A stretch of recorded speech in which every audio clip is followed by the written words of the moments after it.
आवाज आ रही मेरी? हेलो, यस सर, आवाज आ रही। साफ आ रही है? Yes sir. Okay yes sir. Okay. कल हमने ये पैराग्राफ खत्म कर लिया था, ठीक है। लेखक इस जो मोहनजोदड़ो का प्रसिद्ध जलकुंड था, हवन कुंड था, और उस जलकुंड में जो विशेषताएं थी, जलकुंड का पानी बाहर न निकलने पाए और बाहर का पानी जलकुंड में आकर के उसको अशुद्ध न कर पाए, उसके लिए उन्होंने चूने और चिरौड़ी के गारे का इस्तेमाल करके उसको पक्का किया था। उन सारी विशेषताओं को देखते हुए आगे बढ़ते हैं। पक्की और आकार में समरूप धूसर ईंटें तो सिंधु घाटी सभ्यता की विशिष्ट पहचान ही मानी गई है। स्पेशलाइजेशन था इन ईंटों में। ढकी हुई नालियों का उल्लेख भी पुरातात्विक विद्वान और इतिहास जोर देकर करते हैं कि वहां पर जो नालियां बनी, स्नानागार बने, मकानों की मोटी दीवारें बनी, उन सब का उल्लेख बार-बार हमको इतिहास में मिलता है।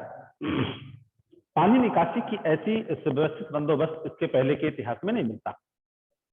विशेषकर जो पानी के निकास की व्यवस्था थी, आजकल के घरों की व्यवस्था ऐसी होती है कि हम चाह करके भी व्यवस्था तो करना चाहते हैं, लेकिन जो आजकल की कारीगरी है, आजकल के जो घर बनाने वाले लोग हैं, घर तो बना देते हैं, पता लगा बाद में याद आता है उनको कि पानी निकलने की व्यवस्था कुछ बनाई ही नहीं। तो उनके अंदर वो चीजें पहले से थी कि किस प्रकार से पानी निकासी की व्यवस्था करनी है, ढाल किधर करना है, कहां से पानी निकलेगा, सारी व्यवस्था उनकी सुनियोजित थी। महाकुंड के बाद हमने गढ़ की परिक्रमा की। कुंड के दूसरी तरफ विशाल कोठार है। कर के रूप में हासिल आज अनाज शायद यहाँ जमा किया जाता था। जो गढ़ था, गढ़ की परिक्रमा किया उन्होंने।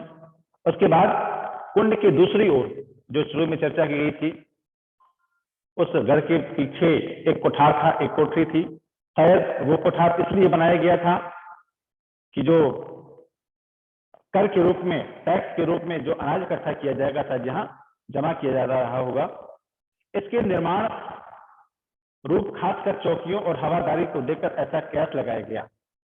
जिसका निर्माण का स्वरूप था, चौकियां बनी हुई थी और उसको हवा आने जाने का प्रबंध था, एरी बनाया गया था, इसलिए समझ में आता है कि शायद इसके लिए ऐसा बनाया गया होगा। यहाँ 9 चौकियों की 3 कतारें हैं, 3 लाइन है, जिनमें 9 चौकियां बनी हुई हैं। उत्तर में एक गली है जहां बैलगाड़ियों का, जिनके प्रयोग के साक्ष्य मिले हुए हैं, ढुलाई के लिए आवागमन होता होगा। ठीक इसी तरह का कोठार हड़प्पा में भी पाया गया था। उन गलियों के साथ साथ कोठार जुड़े हुए हैं। बैलगाड़ियों के साक्ष्य मिले हैं कि बैलगाड़ियों का प्रयोग किया जाता रहा होगा। क्यों किया जाता रहा होगा, समझ में आता है कि कोठारों में अनाज भरने के लिए। अब यह जब जाहिर हो गया है कि सिंधु घाटी के दौर में व्यापार ही नहीं, उन्नत खेती भी होती थी। ये सारी व्यवस्थाएं जो स्पष्ट करती हैं, कुंड के पीछे कोठार का होना, कोठार का गलियों से जुड़ना, बड़े बड़े कुंड होना, ये सारी चीजें स्पष्ट करती हैं कि उस समय केवल व्यापार ही नहीं, उस समय उन्नत खेती भी होती थी। वर्षों यह माना जाता रहा कि सिंधु घाटी के लोग अन्न उपजाते नहीं थे।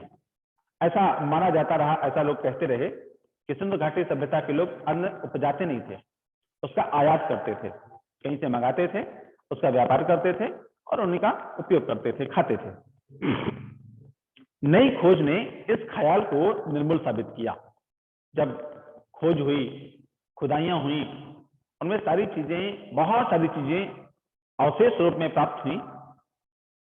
इस ख्याल को मिटाना पड़ा कि वो केवल व्यापार ही नहीं, उन्नत खेती भी करते थे। बल्कि अब कुछ विद्वान मानते हैं कि वह मूलतः खेतिहर और पशुपालक सभ्यता ही थी। लेकिन धीरे धीरे साक्ष्य जैसे इकट्ठे होते गए, लोगों की भावना विचार बदलते गए और कुछ विद्वान मानने लगे कि उस समय के लोग या वो समय जो सभ्यता कैसी थी, खेतिहर और पशुपालक सभ्यता ही थी। उस समय के अधिकतम लोग, उनका जीवन यापन खेतों पर या पशुपालन पर निर्भर था। लोहा शुरू में नहीं था, पर पत्थर और तांबे की बहुतायत थी। उस समय जब सिंधु घाटी सभ्यता या मोहनजोदड़ो की सभ्यता शुरू हुई तो उस समय लोहा नहीं था, पत्थर और तांबे की बहुतायत थी। अधिकतम वस्तु में चीजें मानव प्रयोग की या तो तांबे की होती थी या तो पत्थर की होती थी। पत्थर सिंध में ही था, तांबे की खानें राजस्थान में थी। इनके उपकरण खेती बाड़ी में प्रयोग किए जाते थे, जबकि मिस्र और सुमेर में चकमक और लकड़ी के उपकरण इस्तेमाल होते थे। इतिहासकार इरफान हबीब के मुताबिक यहाँ के लोग रबी की फसल लेते थे। कपास, गेहूं, जौ, सरसों और चने की उपज से पुख्ता सबूत खुदाई में मिले हैं। बताया गया कि वहां के जो उपकरण थे, चाहे मानव प्रयोग के हों, खेती के हों या अन्य उपकरण हों, वो लकड़ी के, पत्थर के या तांबे के हुआ करते थे। यहाँ के लोग रबी की फसल लेते थे। उन फसलों में कपास, गेहूं, जौ, सरसों और चना, इनके सबूत भी मिले हैं। वह सभ्यता का तर युग था जो धीमे धीमे सूखे में ढल गया। तर युग मतलब पूरा फुल भरा हुआ ऐसा युग था, सब कुछ संपन्न था, लेकिन धीरे धीरे धीरे धीरे सब सूखे में ढल गया, सूखा होने लगा। विद्वानों का मानना है कि यहाँ ज्वार, बाजरा, रागी की उपज भी होती थी। लोग खजूर, खरबूजे, अंगूर उगाते थे, झाड़ियों से बेर जमा करते थे। कपास की खेती भी होती थी। कपास को छोड़कर बाकी सबके बीज मिले। कपास बस के नहीं मिले, बाकी सारे बीज मिले हैं। उनको परखा गया है। कपास के बीज तो नहीं, पर सूती कपड़ा मिला है। अगर सूती कपड़ा मिला है तो कपास भी रहा होगा, लेकिन कपास के बीज प्राप्त नहीं हुए, नष्ट हो गए होंगे, या जो भी रहा हो, कारण रहा हो, नहीं मिले, लेकिन कपड़ा जरूर मिला। और कपड़ा मिलने का मतलब है कपास की खेती होती थी। ये दुनिया में सूत के दो सबसे पुराने नमूनों में से एक है। दूसरा सूती कपड़ा 3000 ईसा पूर्व का है, जो जॉर्डन में मिला, साउथ अफ्रीका। 3000 वर्ष ईसा पूर्व, लगभग आज से 5000 साल पुराना कपड़ा मिला है, सूती कपड़ा। मोहनजोदड़ो में सूत की कताई बुनाई के साथ रंगाई भी होती थी। रंगाई का एक छोटा कारखाना खुदाई में माधव स्वरूप वत्स को मिला था। छाल्टी, लिनन और ऊन कहते हैं इसको, यहाँ सुमेर से आयात होते थे। शायद सूत उनको निर्यात होता था, जैसा कि बाद में सिंध से मध्य एशिया और यूरोप को सदियों तक ये आयात निर्यात होता रहा। प्रसंगवश मेसोपोटामिया के शिलालेखों में मोहनजोदड़ो के लिए मेलुहा शब्द का संभावित प्रयोग मिलता है। जो मेसोपोटामिया के शिलालेख हैं, उनके लिए मोहनजोदड़ो में मेलुहा शब्द का प्रयोग मिलता था। वहां पर कपड़ों की रंगाई का भी काम होता था। कपड़ों की रंगाई का एक कारखाना भी मिला। उन सारी खोजों के बाद सिंध और मोहनजोदड़ो के लिए इस नाम का प्रयोग किया गया कि वो सर्वोत्तम सभ्य, सर्वोत्तम विकसित दोनों नगर थे। महाकुंड के उत्तर पूर्व में एक बहुत लंबी इमारत के अवशेष मिले हैं। जो महाकुंड था उसके उत्तर और पूर्व दिशा में एक बहुत लंबी इमारत थी, ऐसा अवशेष मिला। इसके बीचों बीच खुला बड़ा सा दालान, बड़ा मैदान, 3 तरफ बरामदे, इनके साथ कभी छोटे छोटे कमरे रहे होंगे। पुरातत्व के जानकार कहते हैं कि धार्मिक अनुष्ठानों में ज्ञानशालाएं सटी होती थी। उस नजरिए से इसे कॉलेज ऑफ प्रीस्ट माना जा सकता है। दक्षिण में एक और भग्न इमारत है, जिसमें 20 खंभों वाला एक बड़ा हॉल है। अनुमान है कि यहाँ राज्य सचिवालय, सभा भवन या कोई सामुदायिक केंद्र रहा होगा। जहां पर महाकुंड मिला था, उस महाकुंड के उत्तर और पूर्व में एक इमारत थी, और उस इमारत की बनावट, उस इमारत की बनावट देख करके ये पता चलता था कि शायद यहाँ कुछ धार्मिक अनुष्ठान, ज्ञानशाला या विद्यालय टाइप का कुछ था। और दक्षिण में एक भव्य इमारत, टूटी हुई इमारत थी जिसमें 20 खंभे लगे थे और 20 खंभों के सहारे एक हॉल बना था। अनुमान ये लगाया गया यह कोई राज्य सचिवालय का ऑफिस रहा होगा, कोई सभा भवन रहा होगा या कोई सामुदायिक केंद्र रहा होगा, जहां कोई सामूहिक कार्यक्रम होता रहा हो या कोई सामुदायिक स्वास्थ्य केंद्र रहा हो, कुछ ऐसा रहा होगा, ऐसा अनुमान लगाया गया। गढ़ की 4 दीवारी लांघकर हम बस्तियों की तरफ बढ़े। ये गढ़ के मुकाबले छोटे टीलों पर बनी है। जो छोटी छोटी बस्तियां थी गढ़ की दीवारी को लांघ करके हम पहुंचे, छोटी छोटी बस्तियां थी, गढ़ के मुकाबले ये छोटे टीलों पर बनी थी। ये बस्तियां कैसी थी? टीले छोटे थे गढ़ के मुकाबले, गढ़ बना था बड़े टीले पर, ये बस्तियां छोटे टीलों पर बनी थी, इसलिए इन्हें नीचा नगर कहा गया, क्योंकि छोटी थी, नीचे स्थानों पर थी। खुदाई की प्रक्रिया में टीलों का आकार घट गया। जैसे जैसे खुदाई होती गई, कुछ खुदाई में नष्ट हुए, कुछ अपने समय चक्र में उन टीलों को स्वतः नष्ट होते गए और घट गए। कहीं कहीं वे फिर जमीन से जा मिले हैं। कुछ टीले ऐसे थे जिनको जब बनाया गया तो वो कर्व आकार के थे, लेकिन समय के चक्र में धीरे धीरे वो घटते गए और कुछ टीले ऐसे भी थे जो वापस जमीन में आके मिल गए, अर्थात टीलों का अपना स्वरूप खत्म हो गया था। और बस्ती के कुएं लगता है जैसे मीनारों की शक्ल में धरती छोड़कर बाहर निकल आए हों। मिट्टी कट गई, केवल दीवारें बची कुओं की, और ऐसा लगता था कि वो मीनारें बन गई हैं, मिट्टी कट गई अगर बाहर से। पूरब की बस्ती रईसों की बस्ती है, जो पूर्व दिशा में बस्ती है। हमने यहाँ 3 दिशाएं पढ़ी, उत्तर पूर्व में, दक्षिण में एक भग्न इमारत और पूरब में रईसों की बस्ती है। हालांकि आज के युग में पूरब की बस्तियां गरीबों की बस्ती मानी जाती हैं। मोहनजोदड़ो उसका उलट था, यानी पूरब में बड़े बड़े घर थे, चौड़ी सड़कें थी, ज्यादा कुएं थे। मोहनजोदड़ो के सभी खंडहरों को खुदाई कराने वाले पुरातत्वविदों का संक्षिप्त नाम दे दिया, जैसे डीके हल्का, दीक्षित काशीनाथ की खुदाई। एक डीके हल्का था, एक क्षेत्र था विशेष, उसको दीक्षित काशीनाथ की खुदाई में निकला, उसको नाम दे दिया गया। उनके नाम पर यहाँ 2 हल्के हैं। डीके क्षेत्र दोनों बस्तियों के सबसे महत्वपूर्ण है। शहर की मुख्य सड़क फर्स्ट स्ट्रीट यहीं पर है। तो डीके क्षेत्र है, इन बस्तियों के पास में जो रईसों की बस्ती थी, उन रईसों की बस्ती में जो सड़कें थी, पहली सड़क यही थी, यानी मुख्य सड़क, लंबी चौड़ी। ये बहुत लंबी सड़क है, मानो कभी पूरे शहर को मापती हो। पूरे शहर का जो को कनेक्ट करती थी एक दूसरे क्षेत्र से, वो यही सड़क कनेक्ट करती थी, जोड़ती थी। अब यह आधा मील बची है, जो कई किलोमीटर की थी, बहुत लंबी थी, अब यह आधा मील की बची है। इसकी चौड़ाई 33 फुट है। आज हम जो हाईवे लेते हैं, बड़ी बड़ी चौड़ी सड़कें, छोटी गलियां 20 से 25 फीट की, लेकिन जो मेन रोड होती हैं वो भी 35, 40, 50 फीट की। तो उस समय की सड़कें 33 फीट की थी। मोहनजोदड़ो से 3 तरह के वाहनों के साक्ष्य मिले हैं। उस समय मोहनजोदड़ो से 3 तरह के वाहन चलते थे, ऐसा साक्ष्य मिला। इनमें सबसे चौड़ी बैलगाड़ी रही होगी। इस सड़क पर 2 बैलगाड़ियां एक साथ आसानी से आ जा सकती थी। इतनी लंबी सड़क थी कि अगर 2 बैलगाड़ियां आमने सामने आ जाएं तो दोनों एक दूसरे को क्रॉस कर जाएं। यह सड़क वहां पहुंचती है जहां कभी बाजार था। कस्बे की सड़कें, गांव की गलियां वहां पहुंचती थी जहां कभी उस समय का बाजार रहा होगा। लोग अपनी गाड़ियों में, बैलगाड़ियों में बैठ करके बाजार तक जाते थे। वहां जा करके जरूरत की चीजें, जरूरत का सामान खरीद करके लाते थे। इस सड़क के दोनों ओर घर हैं, लेकिन सड़क की ओर सारे घरों की सिर्फ पीठ दिखाई देती है।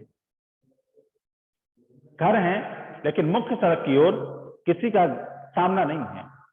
घर का मुख्य दरवाजा सड़क के विपरीत दिशा में है, यानी कोई घर सड़क पर नहीं खुलता, उनके दरवाजे अंदर गलियों में हैं। दिलचस्प संयोग है कि चंडीगढ़ में ठीक यही शैली 50 साल पहले कार्बुजिए ने इस्तेमाल की थी। मुख्य सड़क की ओर किसी का दरवाजा नहीं था। सबके घर का पिछवाड़ा मुख्य सड़क की ओर, अन्य छोटी गलियों की ओर मुख्य दरवाजे होते थे। आपको किसी घर जाने के लिए मुख्य सड़क से पहले सेक्टर के भीतर दाखिल होना पड़ता है, फिर घर की गली में, फिर घर में। क्या कार्बूजिए ने यह सीख मोहनजोदड़ो से ली थी? कहते हैं कविता में से कविता निकलती है। कलाओं की तरह वास्तुकला में भी कोई प्रेरणा चेतन अवचेतन ऐसे ही सफर करती नहीं होगी। कुछ न कुछ तो कारण रहा होगा ना इस प्रकार की शैली बनाने का। आज हम लोग मकान कहाँ लेते हैं? मुख्य सड़क में, मुख्य रोड में, या रोड का मकान ज्यादा महंगा, गली का मकान सस्ता। गली के अंदर जमीन लेना है तो सस्ती मिलेगी, रोड में लेनी है तो महंगी मिलेगी। ऐसा है आज का समय। लेकिन उस समय ऐसा क्यों था?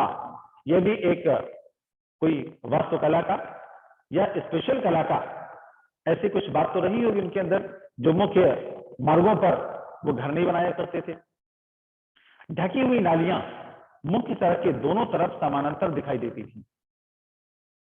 मुख्य सड़क थी, सड़क के दोनों तरफ, इस तरफ भी यानी दाहिने तरफ और बाएं तरफ समानांतर नालियां एक जैसी, आड़ी टेढ़ी तिरछी मिर्ची नहीं।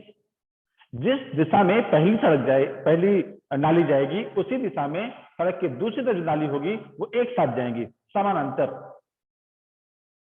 बस्ती के भीतर भी इनका यही स्वरूप था। हर घर में एक स्थान घर है। घरों के भीतर से पानी या मैल की नालियां बाहर हौदी तक आती हैं, फिर नालियों के जाल से जुड़ जाती हैं। कहीं कहीं वे खुली हैं पर ज्यादातर बंद हैं। ये लोगों की शिक्षा और नगर नियोजन कितना उच्चतम था। आज हम लोग अपने घर के अंदर का जो यूज्ड अनयूज्ड पानी होता है उसको सीधे नालियों में भेज देते हैं। वो लोग ऐसा नहीं करते थे। वो लोग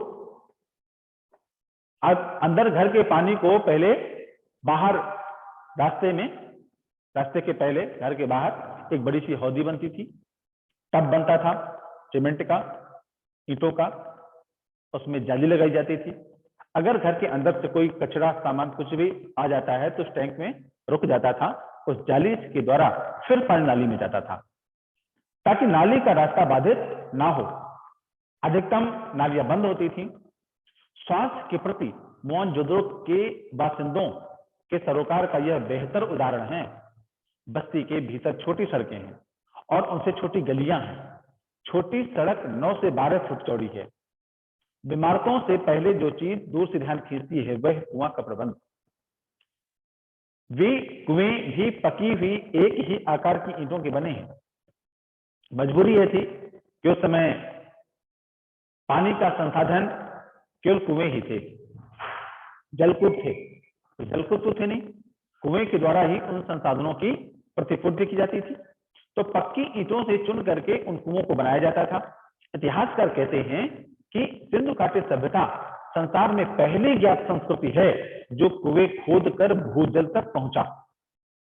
उनके मुताबिक केवल मोहनजोदड़ो में 700 के करीब कुएं थे।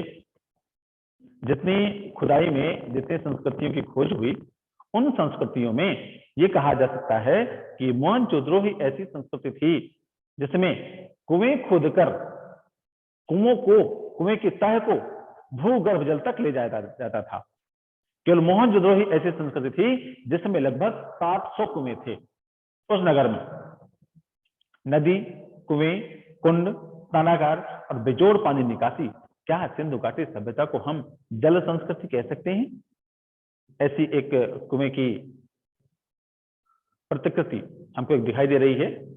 आगे इसी आधार पर हम कह सकते हैं कि जिस प्रकार से उन्होंने अपनी संस्कृति में नदी का, कुएं का, कुंडों का, स्नानागार का और बेजोड़ पानी निकासी की जो व्यवस्था उन्होंने की थी, तो हम उसको सीधे तौर पर मोहनजोदड़ो की सभ्यता तो कहें तो ठीक ही है, लेकिन उसको हम एक जल संस्कृति भी कह सकते हैं। जल संस्कृति का एक बेजोड़ नमूना हम उस संस्कृति को कह सकते हैं, ऐसा विभिन्न विद्वानों का मत है।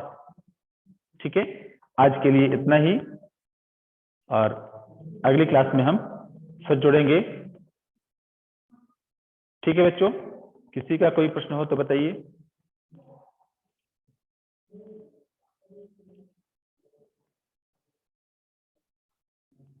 ओके।